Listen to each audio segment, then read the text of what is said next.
जनता के बीच जा रही हैं, क्या संदेश मिल रहा है, क्या तैयारी चल रही है? नहीं, तैयारी चल रही है। अभी धीरे-धीरे तैयारी और तेज सी पकड़ेगी। भारतीय जनता पार्टी ने अभी तक अपना प्रत्याशी घोषित नहीं कर पाए हैं, बता रहे हैं केशव प्रसाद मौर्य की उम्मीद।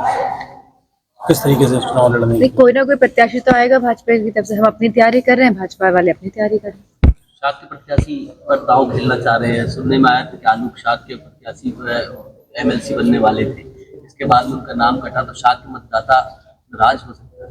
कोई साग के मतदाता नाराज नहीं होगा। आलोक साकी जी हमारी समाजवादी पार्टी के मजबूत स्तंभ है मैनपुरी से, और हम सब लोग बहुत ही स्टेबिलिटी के साथ और कोऑर्डिनेशन के साथ काम कर रहे हैं।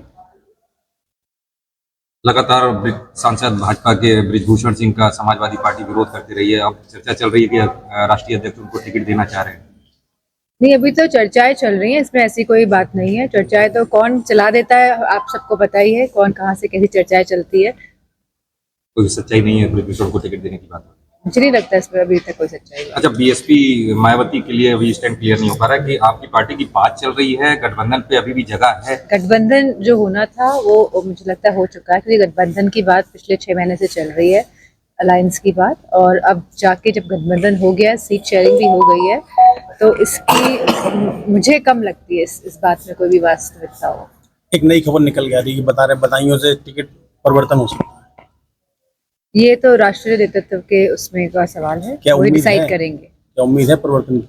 नहीं, मुझे इस बारे में कुछ नहीं पता। मुझे मैनपुरी के बारे में पता है, मैनपुरी की दिल्ली के जानकारी है। मुख्यमंत्री अरविंद केजरीवाल के इस बार लोकसभा चुनाव में उनका कहना है कि इस बार धर्म और अधर्म का युद्ध है।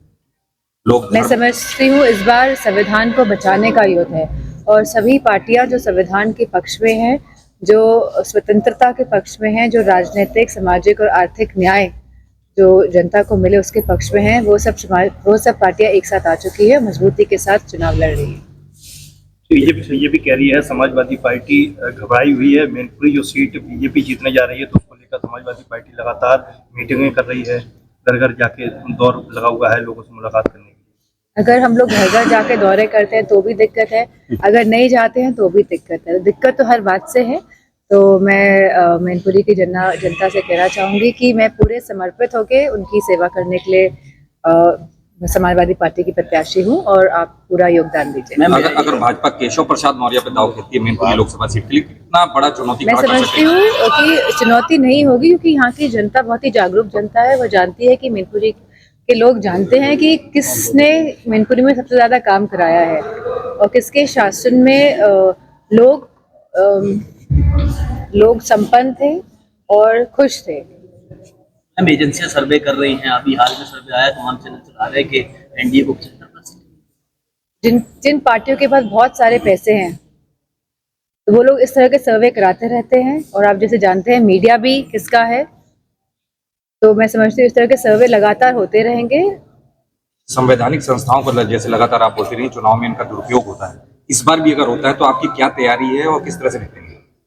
इस बार बहुत सारे लोग खुल के निकल के आएंगे। बहुत सारे लोग हैं जो सामने नहीं आ रहे हैं, लेकिन आप देखेंगे अब चुनाव में वोट डालने जाएंगे तो बहुत लोगों का साथ समाजवादी पार्टी को और इंडिया के अलायंस को मिलने जा रहा है। ईवीएम को लेकर आप क्या सोचते हैं? ईवीएम में मैं समझती हूँ सारी डेवलप्ड और अंडर डेवलप्ड कंट्रीज जो हैं, जितने भी देश हैं, सब में बैलेट के माध्यम से ही वोट हो रहा है। ईवीएम आया था, लेकिन सब देशों ने ईवीएम को हटाकर बैलेट लेकर आए हैं, क्योंकि लोगों का विश्वास नहीं है। बात ये नहीं है कि मशीन सही है या गलत है, बात है कि लोगों का विश्वास किस चीज़ में है।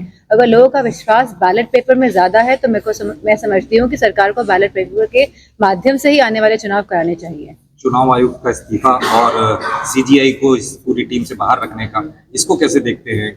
लॉन इंटरनेशनल पब्लिक स्कूल आधुनिक सुविधाओं से युक्त आपके बच्चे के भविष्य के लिए है सबसे बेहतरीन चॉइस, जहां आपको मिलेंगी English medium education, air condition classrooms, indoor outdoor games और latest technology smart classrooms. Lawn International Public School, Bharatpur gate चौराहा, बिहारी लाल परिसर के सामने। Admission open. करें अपने बच्चे के भविष्य को सुरक्षित।